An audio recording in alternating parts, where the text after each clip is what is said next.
Cuando usted le entregan una responsabilidad, por ejemplo en el trabajo, y a usted lo ascienden, realmente lo que le está diciendo su jefe o la empresa es: confío en ti para hacer ese trabajo, confío en tu capacidad, confío en tu disposición, confío en tu saber, confío. Muy bien. Y cuando usted no cumple con las expectativas, ¿qué hacen la mayoría de las empresas? Le dan la carta del ácido, ¿sí o no? Ha sido un placer, ¿verdad? Ha sido un placer conocerlo, Señor, que bueno, usted trabaja muy bonito, pero chao, nos vemos. Pero Jesús te da nuevas oportunidades todos los días para que tú hagas lo que Él desea de ti. Hoy vamos a hablar basándonos en un texto que está en el capítulo 15 del Evangelio de Juan. Acompáñenme, por favor. Capítulo 15 del Evangelio de Juan, versos 18 y 27.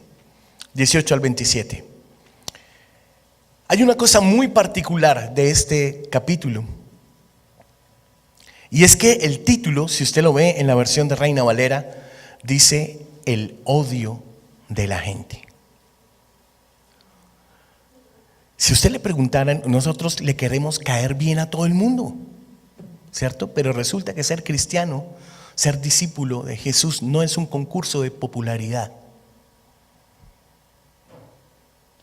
Y lo que dice la palabra es que por ser discípulo de Cristo, hay mucha gente a la que tú no les vas a caer bien.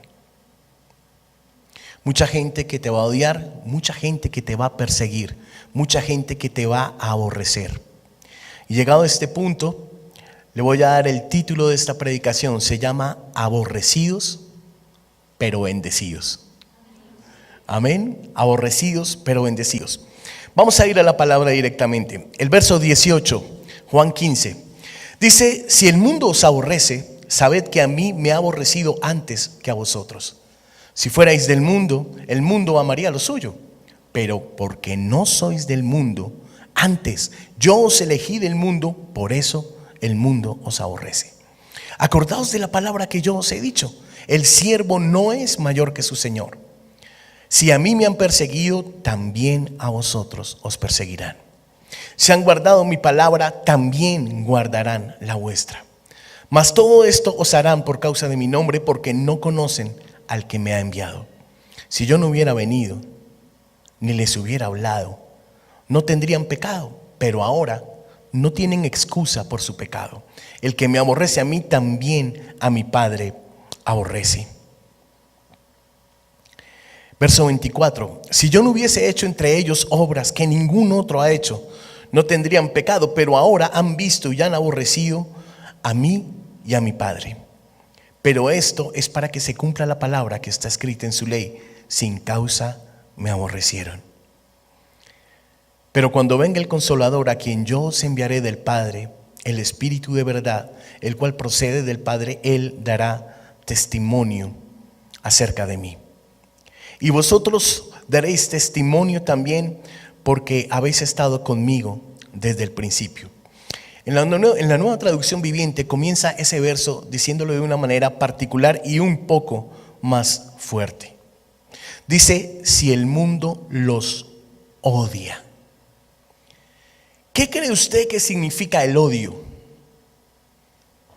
Es aborrecimiento al extremo, de acuerdo aquí al diccionario de Wikipedia.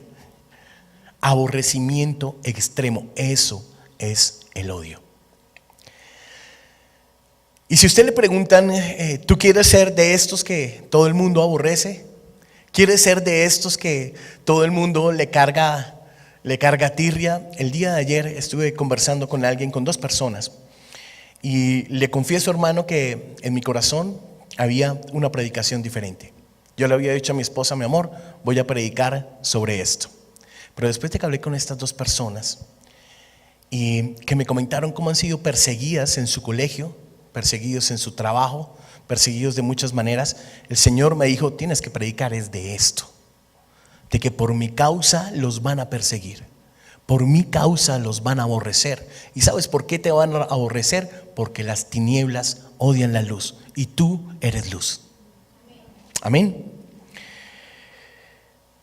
En todo esto que estamos hablando, realmente lo que Jesús estaba haciendo era preparar a sus discípulos.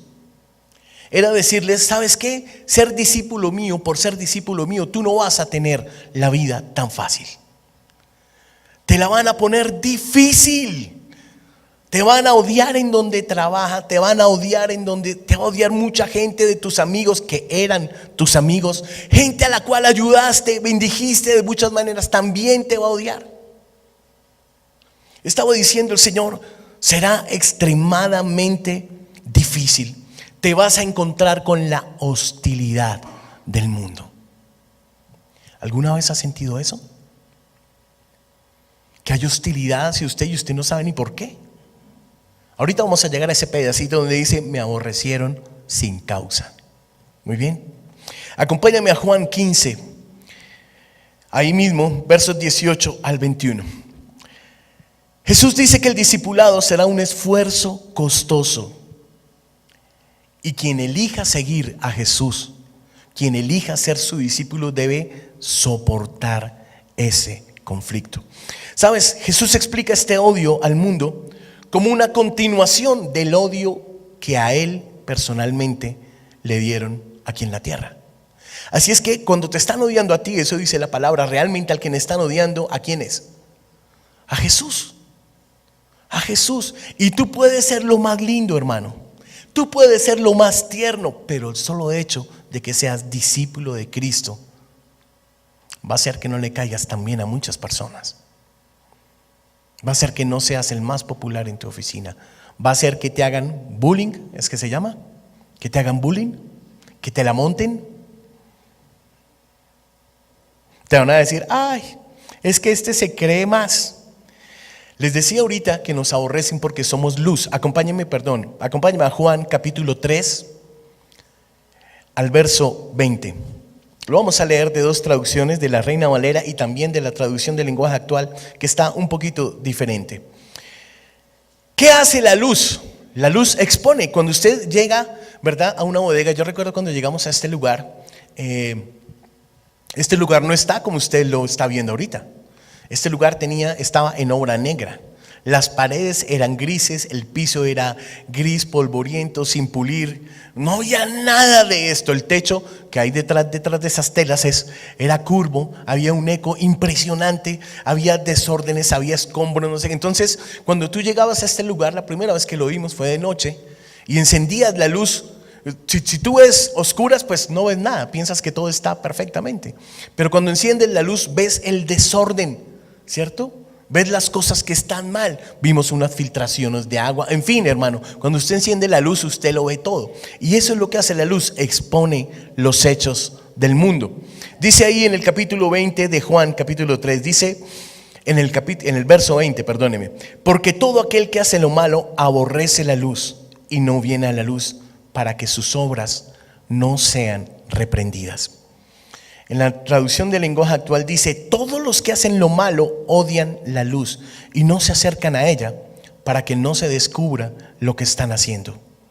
Pero los que prefieren la verdad sí se acercan a la luz, pues quieren que los demás sepan que obedecen todos los mandamientos de Dios. Eso dice en el verso 21. Mire lo que está diciendo acá. Dice que todo el que hace lo malo aborrece la luz. Así que si usted verdaderamente es luz de Cristo, si su vida, si su testimonio verdaderamente hablan del Cristo que vive en usted, usted va a ser aborrecido porque es luz. Y entonces cuando una luz es encendida, las tinieblas de todos los que lo rodean van a ser expuestas. No porque usted lo haga, no porque usted, perdóneme la expresión coloquial que voy a usar, no porque usted sea el sapo.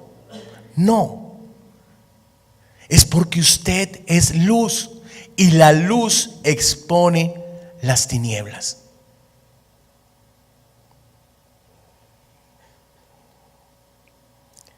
Si usted no ha sido aborrecido en el lugar en donde está,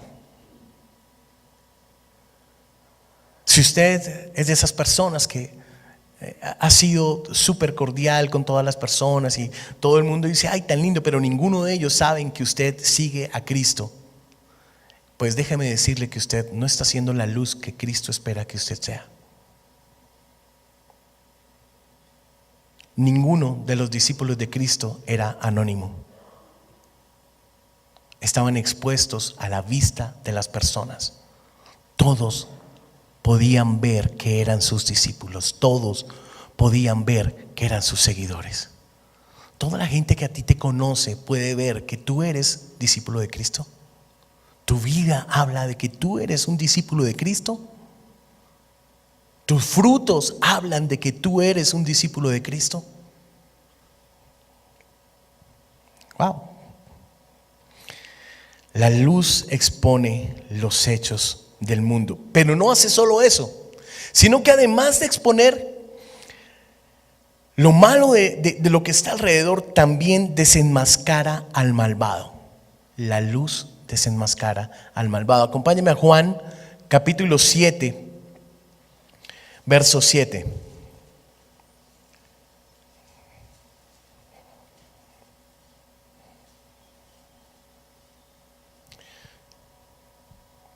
Dice ahí la palabra en la versión Reina Valera: no puede el mundo aborreceros a vosotros, mas a mí me aborrece, porque yo testifico de él que sus obras son malas. En la traducción del lenguaje actual dice: la gente de este mundo no los odia a ustedes, pero a mí me odia porque les digo que tu conducta es mala. Dígame una cosa: ¿cuántos de nosotros acá somos personas de fácil corrección? Me explico.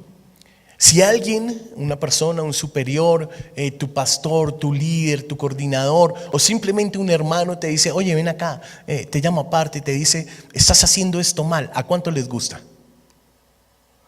A nadie le gusta que le digan: estás haciendo esto mal, porque nosotros pensamos que lo hacemos todo bien. Nosotros pensamos que todas nuestras actitudes son buenas, que todo lo que hacemos, todo lo que hablamos, lo que decimos, lo que pensamos, que eso es completamente correcto. Pero la palabra dice que no nos aborrecen a nosotros, sino aborrecen al Cristo que hay en nosotros, porque el Cristo que hay en nosotros les dice: lo que estás haciendo, estás mal. Por eso nos aborrecen. Por eso nos aborrecen. Claramente, el que es discípulo de Cristo tiene un diferencial muy importante con aquel que es discípulo del mundo. Y esto no es como resultado de nosotros mismos, es resultado de nuestra fe en Cristo Jesús. Así es que, como somos discípulos de Cristo, tenemos que esperar un tratamiento igual al que le dieron a Cristo y a sus discípulos. No sé si usted sabía que el único discípulo que murió de una muerte natural, ¿quién fue? Juan. Uno. Y Juan estaba en ese momento exiliado, ¿en dónde? En una isla relativamente cercana al continente, pero estaba exiliado en una isla. Es decir, a este hombre no le tocó vivir el martirio ni la muerte que tuvieron los otros discípulos de Cristo, pero sí le tocó vivir la soledad. Y sabes que muchas veces la soledad es parte del distintivo del discípulo de Cristo. ¿Sabías que muchas veces el que es discípulo de Cristo se siente solo como un champiñón? El que es discípulo de Cristo es al que menos llaman, al que menos visitan. Se enferma y nadie le manda manzanitas. Mentiras, ¿verdad? Pero estamos solos muchas veces, estamos con Cristo. ¿Y sabes por qué? Por voluntad del Señor. Porque Cristo necesita saber que aún tu vida depende solo de Él. Se lo repito, Cristo necesita saber que aún tu vida depende solo de Él. Así es que en este pasaje, en el verso 18 y 19, nos habla de que vamos a ser odiados por el mundo. En el verso 20 y 21, que yo le acabo de leer, donde dice: acordaos de la palabra que os he dicho, el siervo no es mayor que su señor. Si a mí me han perseguido, también a ti te perseguirán. Si han guardado mi palabra, también guardarán la vuestra. Mas todo esto os harán por causa de mi nombre, porque no conocen al que me ha enviado. Ahí está la raíz del odio. Y en el verso 22 a 25 dice que el mundo es culpable. Y ¿sabes algo? El mundo tiene una aguda disposición antagónica hacia Jesús y hacia sus discípulos. Si el mundo te odia, sabes que me ha odiado antes que a ti. La amistad con Dios resulta entonces en soportar el odio del mundo. Se lo repito. La amistad con Dios resulta en soportar el odio del mundo. Qué duro es esto. Pero nuestros ojos están puestos ¿en quién? En Jesús. En Jesús están puestos tus ojos. Acompáñame un segundo a Santiago 4, por favor.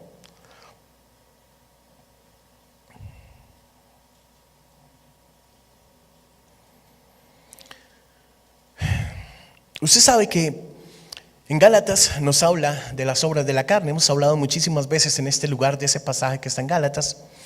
Muy bien. Y en este pasaje de Santiago nos dice qué es, verso 1 en adelante, qué es lo que causa las disputas y las peleas entre ustedes. ¿Acaso no surgen de los malos deseos que combaten en su interior? Desean lo que no tienen. Entonces traman y hasta matan para conseguirlo. Envidian lo que otros tienen, pero no pueden obtenerlo. Por eso luchan y les hacen la guerra para quitárselo. Sin embargo, no tienen lo que desean porque no se lo piden a Dios. Y aun cuando se lo piden, tampoco lo reciben porque lo piden con malas intenciones. Desean solamente lo que les dará placer. Y quiero centrarme en el verso 4, que dice: adúlteros, ¿no se dan cuenta que la amistad con el mundo los convierte en enemigos de Dios? Lo repito, si alguien quiere ser amigo del mundo, se hace enemigo de Dios. Resulta que nosotros estamos diciendo acá que somos discípulos de Cristo, pero usted y yo conocemos discípulos que han estado en esto que acaba de describir este pasaje. Envidian lo que otros tienen, traman para conseguirlo, luchan, hacen guerra para quitarle a otros. Y dice aquí: no tienen lo que desean porque no se lo piden a Dios, y cuando se lo piden no lo reciben porque lo piden con malas intenciones. ¿Ha pensado usted en qué es lo que está motivando su corazón en este tiempo? ¿Alguna vez le ha dicho al Señor Jesús con todo su corazón: Padre, examina mis intenciones? ¿Le has hablado directamente al Padre en medio de un ayuno y Dios te ha mostrado que tus intenciones no son tan buenas como tú pensabas? ¿Te ha mostrado tu Padre que eres egoísta, que eres envidioso, que eres terco? ¿Te ha confrontado tu Padre con tu propia maldad ahí en tu corazón? Si la respuesta es no, hermano, usted aún no es un discípulo de Cristo.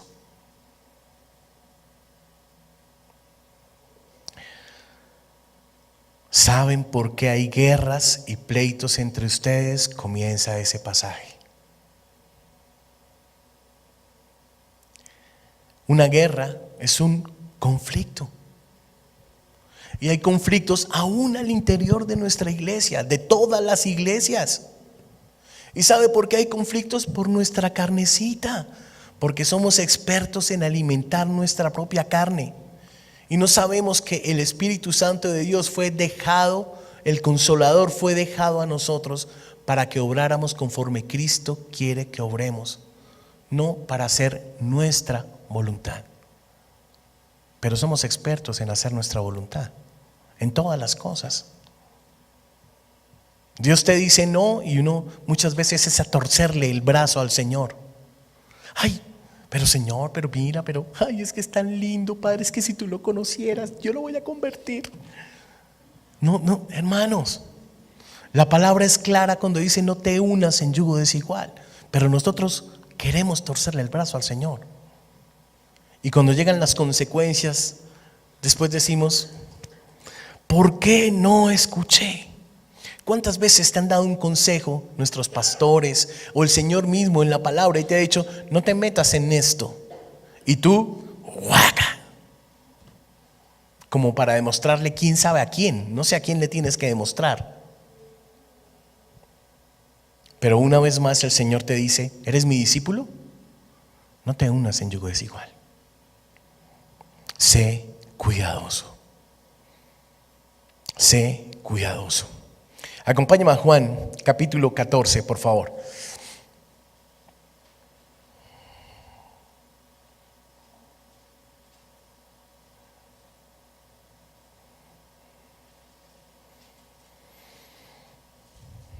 ¿Por qué será que el mundo es hostil con nosotros? Dice aquí, lo voy a leer de la Nueva Traducción Viviente, en el verso 30 dice, no me queda mucho tiempo para hablar con ustedes porque se acerca el que gobierna este mundo. Él no tiene ningún poder sobre mí. ¿Quién se acerca? Satanás es el que gobierna el sistema, es el que gobierna este mundo. Así es que si este mundo es gobernado por Satanás, obviamente va a haber hostilidad contra los que somos discípulos de Cristo. Obviamente. Y sabes algo, esa hostilidad no merecida puede ser implacable y puede ser impactante. Acompáñeme a Primera de Pedro, capítulo 4, por favor.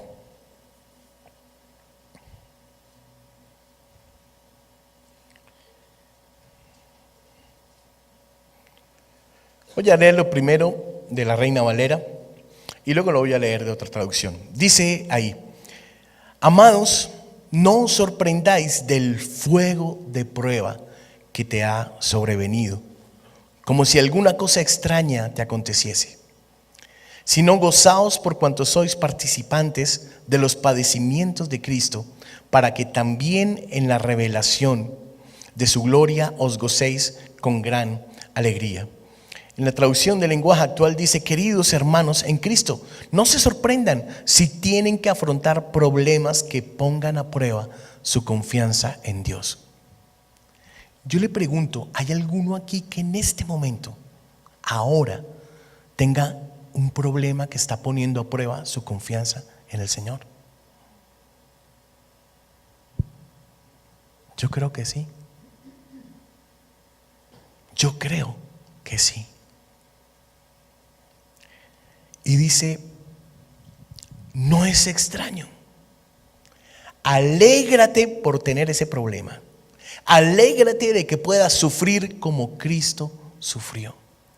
Pero cuando a nosotros llega el sufrimiento, casi ninguno de nosotros somos capaces de comprender esta escritura y decirle al Señor, gracias porque entiendo que sufriste por mí. Gracias porque me haces partícipe de tu sufrimiento.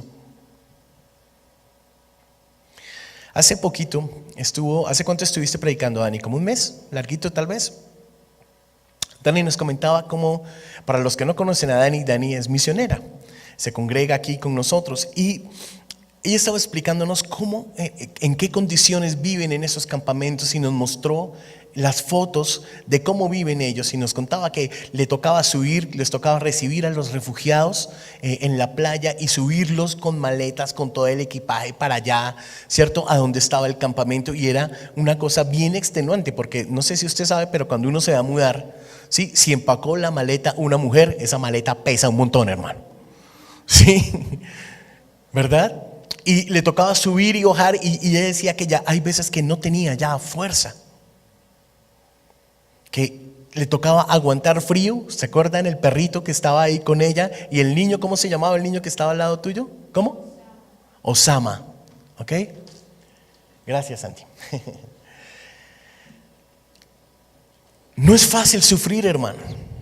¿No es fácil sufrir por nosotros? Ahora, ¿es fácil sufrir por otros?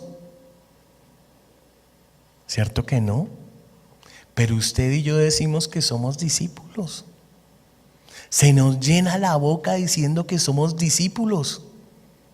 Tal vez somos seguidores, tal vez. Pero discípulos, todavía no. Todavía no. Verso 13 dice: al contrario, alégrense de poder sufrir como Cristo sufrió, para que también se alegren cuando Cristo regrese y muestre su gloria y su poder. Y voy aquí al verso 14, en la traducción del lenguaje actual. Si alguien te insulta por confiar en Cristo, considera ese insulto como una bendición de Dios. Si alguien te insulta por confiar en Cristo, gracias Dios, qué bendición, Señor. Eso es lo que dice la palabra. ¿Eso es lo que hacemos? No, nosotros, venga, ¿cómo es que me está hablando? Repita, a ver si estás machito. Somos completamente reactivos, movidos por nuestra carne, movidos por nuestro corazón impulsivo. Recuerda que hace poquito predicamos sobre eso, que nos engaña y hace que de nuestra boca y de nuestro ser salga el testimonio que no es el de Cristo, sino el testimonio del mundo. Si alguien te insulta por confiar en Cristo, considera ese insulto como una bendición de Dios. ¿Sabes por qué? Sigue diciendo aquí la Escritura. Porque eso significa que el maravilloso Espíritu de Dios está siempre contigo. ¡Wow! ¡Wow! Si alguno de ustedes sufre, que no sea por ser asesino, que no sea por ser ladrón o bandido, ni por meterse en asuntos ajenos. Si alguno sufre por ser cristiano, no debe sentir vergüenza, sino darle gracias a Dios por ser cristiano. Se lo voy a leer un segundo de la versión de Reina Valera. Si sois vituperados, insultados por el nombre de Cristo, sois bienaventurados. ¿Se acuerda que aquí vimos hace poco qué significa esa palabra bienaventurado? Doblemente bendecido.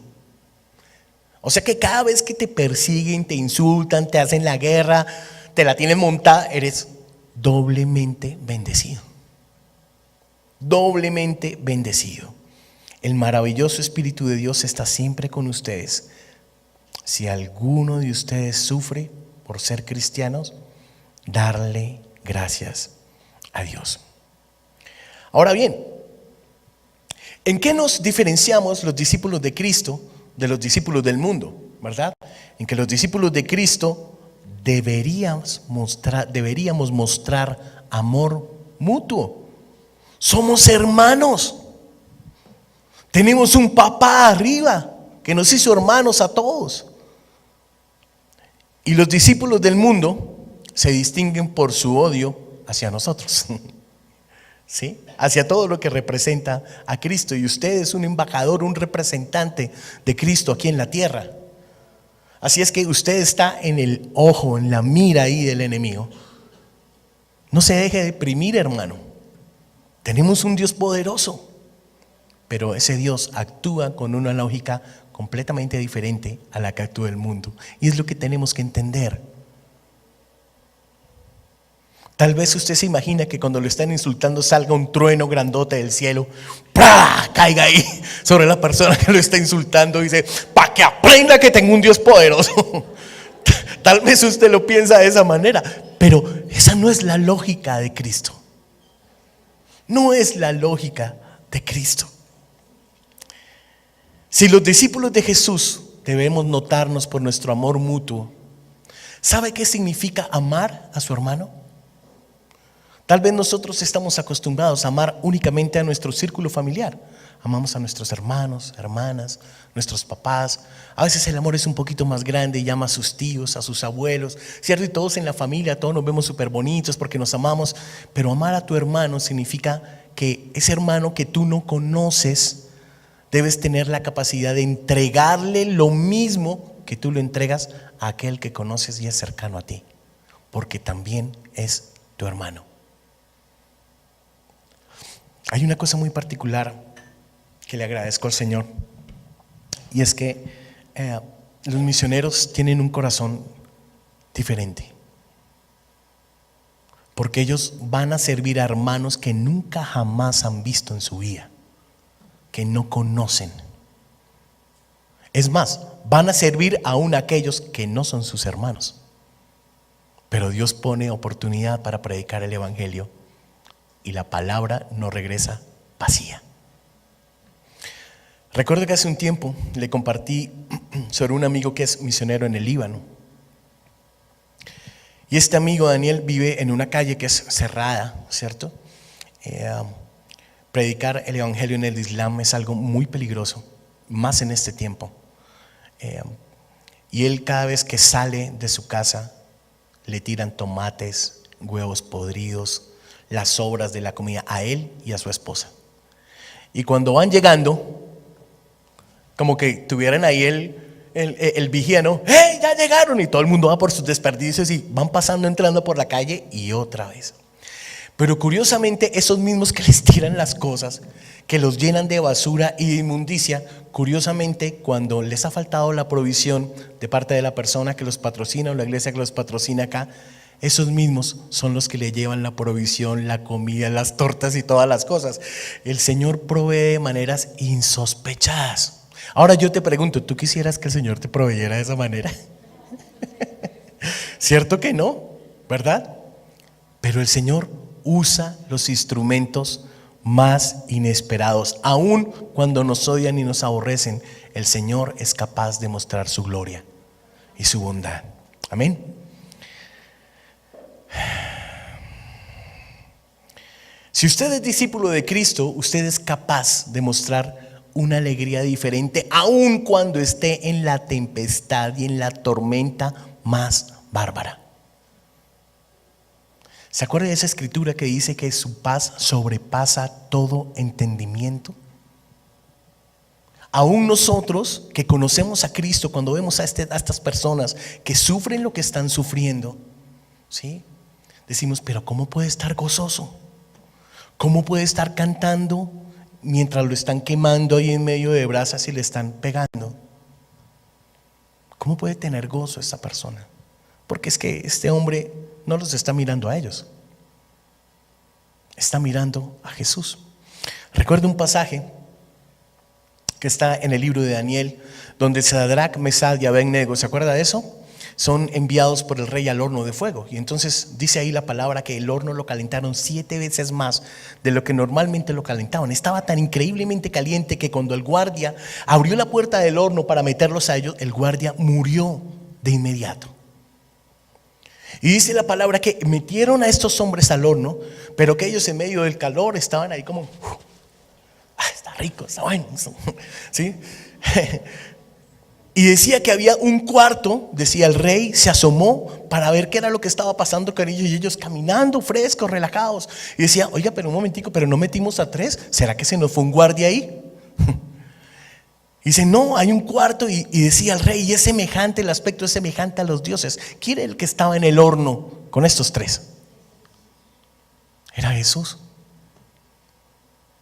Y así como Jesús estuvo en el horno con ellos, en el momento más decisivo de sus vidas, que no creo que haya más decisivo que poner tu vida, estar en un momento en que afrontas la muerte. De la misma manera Jesús va a estar contigo cuando eres odiado. De la misma manera Jesús va a estar contigo cuando eres calumniado. De la misma manera Jesús va a estar contigo cuando todos los demás se han ido. Jesús va a estar contigo. En el verso 20, discúlpeme, dice, recuerda la palabra que te dije, un esclavo no es más grande que su amo. Si ellos me persiguieron, también te perseguirán a ti. Si guardaron mi palabra, también guardarán la vuestra. Es decir, hermano, aquí está diciendo el Padre, ok, recuerda, a mí me persiguieron, Persiguieron a todos mis discípulos durante siglos. El Imperio Romano persiguió a la iglesia cristiana. Si eso les pasó a ellos, ¿qué nos espera a nosotros? Hace poco, usted sabe que tuvimos en esta semana agitación allá en la frontera con Venezuela. Y el papá de mi jefe, que somos buenos amigos, es pastor allá en Venezuela. Entonces él me escribió en estos días y me dijo, el día ese que estaban en todas las revueltas, que si mal no estoy fue el martes, el día antes, el día del trabajo fue el miércoles, ¿verdad? El día antes de estas revueltas me escribió y me dijo, mi padre está orando en su iglesia, está orando con toda su iglesia. Y entonces yo le dije, ¿con toda su iglesia? ¡Wow! ¿No? El papá tenía una congregación más o menos de 400 personas que iban ahí en Valencia. Y en este momento toda su iglesia son 6 personas. Todos se fueron. Pero quedó un remanente que estaba orando, haciendo lo que Dios quería que hicieran, clamando a su rey. Y yo sé que Dios traerá respuesta sobre esa nación. Amén. Ahora bien, los discípulos estaban entonces prevenidos de la persecución que iba a venir a causa de Jesús y a causa de sus palabras. Sabes, cuando Jesús dice ningún siervo es más grande que su amo, a lo que se estaba refiriendo verdaderamente Jesús es a la necesidad de imitar la manera en la que Jesús sirvió. ¿Sabes? Jesús sí verdaderamente sirvió con desinterés. Con desinterés. Si en este momento usted estuviera ahí frente al espejo y le dijera al Espíritu Santo, déjame ver como una radiografía cómo es que está mi corazón, se daría cuenta, hermano, que somos una mano de interesados tenaz, que solo hacemos si podemos cobrar el favor, que solo hacemos si esa persona después me puede servir, o que hacemos y pensamos, no, esto después, la vida es larga, después esa persona, utilicemos una expresión como esta, esa persona me debe un favor. ¿Sabes qué significa eso? Que tú has servido con el corazón del mundo y no con el corazón de Jesús. Jesús no es deudor de nadie. Y tus hermanos no pueden ser deudores tuyos. No te pueden deber a ti, no. Si es así, su corazón está en el lugar equivocado.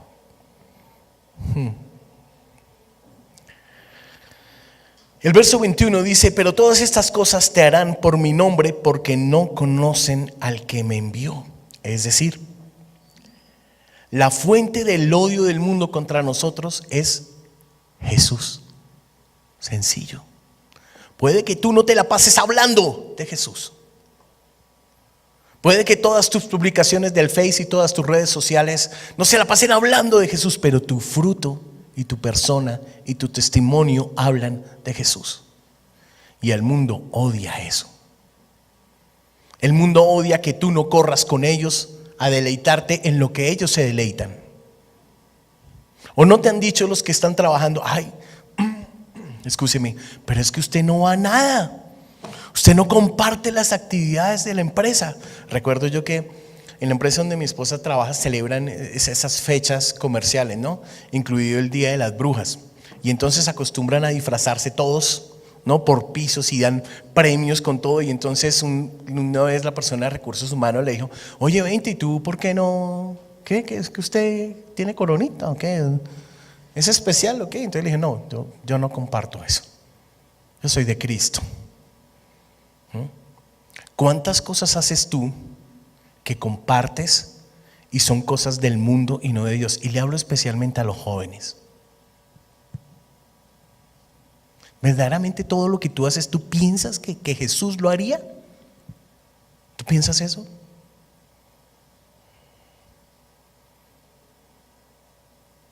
Hermano,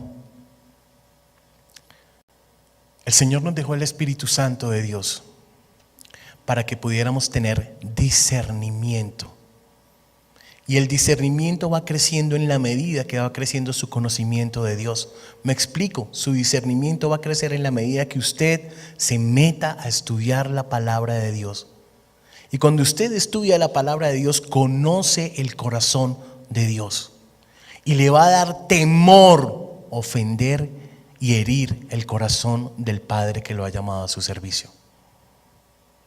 Pero si usted actúa como si no tuviera papá, si usted actúa como si nadie le fuera a pedir cuentas, hermano, tal vez usted no es de los nuestros. Tal vez usted es un simpatizante, ni siquiera un seguidor, un simpatizante. No está mal, no está mal ser simpatizante, pero Jesús no nos llamó a ser simpatizantes ni a ser seguidores. Jesús nos llamó a ser discípulos. Si usted mira su propia vida y piensa a qué personas le está compartiendo usted en este momento que está discipulando, que está derramando su vida, sus recursos, su tiempo, todo lo que no regresa. ¿Sobre cuántas personas está haciendo eso? Examínese y mire si usted está cumpliendo con lo que Jesús nos mandó. Si no es así, vuelva en amistad con su Dios y pídale que le enseñe y que ponga el mismo amor que hay en su corazón. Amén. Muy bien, del verso 22 al 25, Jesús analiza la culpa del mundo, ¿verdad? Y explica que es responsable ante la revelación de Dios. Dice el verso 22, si yo no hubiera venido, ni les hubiera hablado, no tendrían pecado, pero ahora no tienen excusa por su pecado. Es decir, cuando usted viene a esta congregación a escuchar la palabra del Señor, usted antes podía decir, no, yo no sabía. Invicto acá, no, ¿cómo me va a multar si yo no sabía que era pecado vender empanadas en la calle? ¿Verdad? Yo no sabía eso.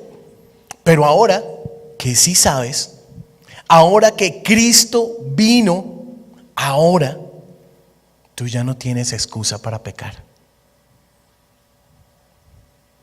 No tienes excusa para que Jesús te haya llamado a tu servicio y tú estés desarrollando el ministerio que Dios te entregó con mediocridad. Ya no hay excusa.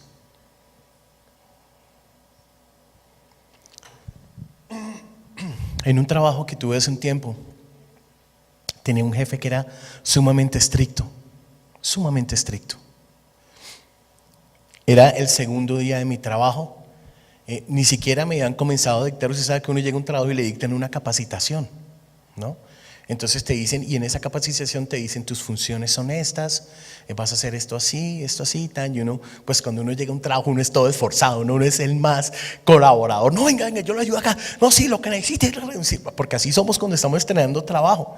Y entonces en una de esas, esta persona me pidió que lo ayudara con un tema pues que yo nunca jamás había hecho. Yo le dije, mira, yo no conozco eso, pero pues dime cómo se hace y yo lo intento y le hacemos.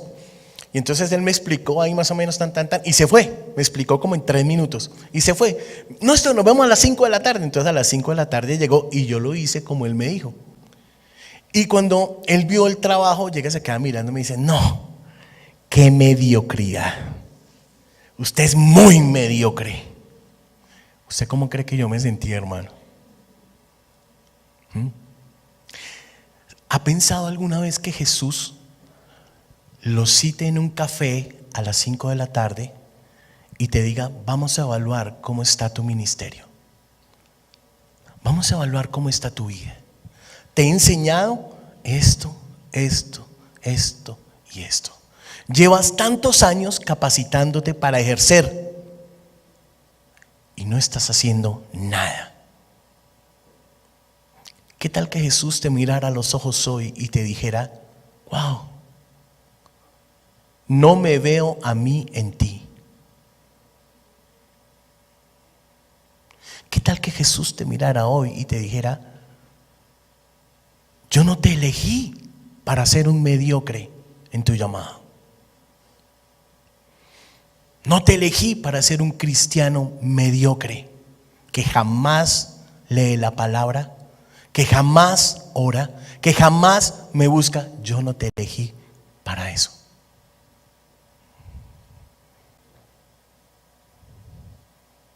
Vine y te hablé. Ya no tienes excusa para seguir haciendo lo que estás haciendo.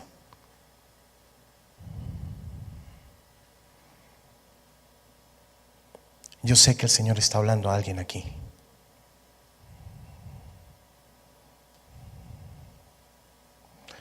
Jesús proporcionó las palabras, pero Jesús no se quedó en las palabras. El verso 24 dice: si yo no hubiese hecho entre ellos obras que ningún otro ha hecho, no tendrían pecado. Pero ahora han visto y me han aborrecido a mí y a mi Padre. Jesús tuvo las palabras y tuvo las obras, las dos. ¿Qué tienes tú? ¿Qué tengo yo?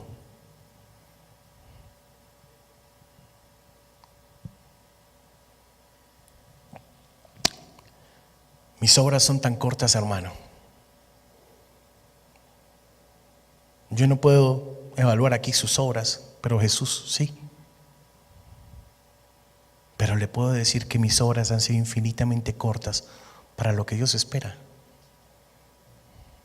Y oro con todo mi corazón para que el Señor sea mi ayudador y me ayude a ser mejor para Él. Usted ha visto, usted ha escuchado. Muchos aceptamos a Jesús, por eso estamos acá. Pero ¿qué hay de aquellos que escucharon, vieron y lo rechazaron? ¿Tiene usted estos amigos a los que usted invita a su grupo, a los que invita a la iglesia, a los que invita cada vez que hay un evento evangelístico, a los que vas, le hables en la casa? Eso sí, todos ellos van a buscar tu consejo cuando hay problemas. Ay, mira, es que imagínate que me está pasando esto. Ay, es que no sé qué. Y entonces usted tiene un corazón, el corazón de Jesús, y tú les hablas con la palabra de Dios y les dices: mira, es que estás haciendo las cosas de manera equivocada. Y le hablas con la palabra y le dices: Jesús dice que lo hagas así. Pero aún así, esas personas jamás obedecieron. Solo vienen en el momento en que hay los incendios, porque tú eres bombero profesional. Nunca jamás van, nunca, solo cuando llega el incendio. Dice así: a los que escucharon y me rechazaron, su culpabilidad está resuelta. Por eso usted y yo jamás nos podemos cansar de compartir.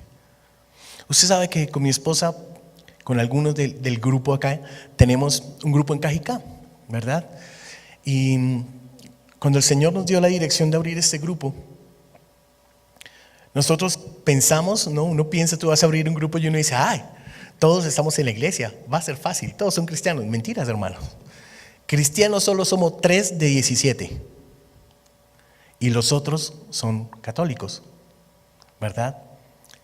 Y el Señor ha hecho una obra tan bonita presentando Él su evangelio. Él presentándose su persona, que yo me sorprendo, hermanos. Me sorprendo de ver la obra del Señor. Y oro con mi corazón para que todos sean afirmados y establecidos en el evangelio de Cristo. Y no va a ser corto. No va a ser fácil, pero ahí vamos a estar hasta que el Señor nos llame, porque Cristo espera que tú te juegues la vida por las ovejas que el Señor te dio. La vida, no que juegues a ser el lidercito, no. Cristo espera que te juegues la vida, que te entregues hasta que no quede aliento en ti. Eso es lo que Dios espera de ti. ¿Sabes por qué?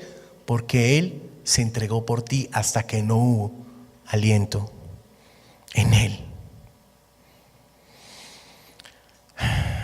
Santo.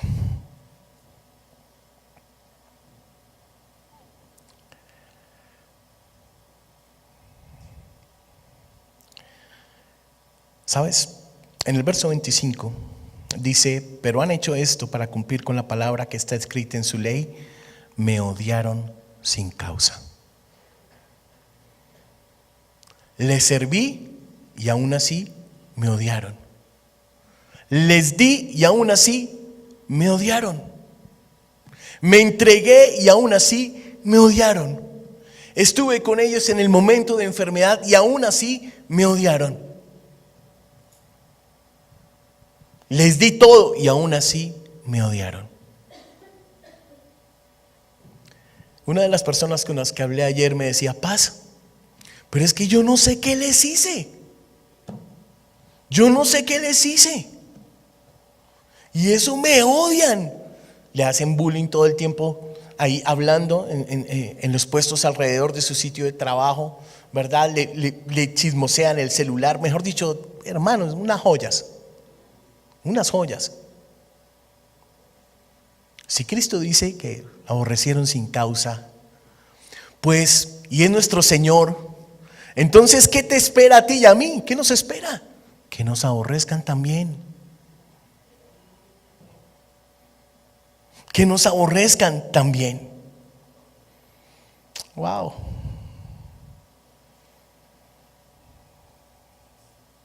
¿Todavía deseas ser discípulo de Jesús?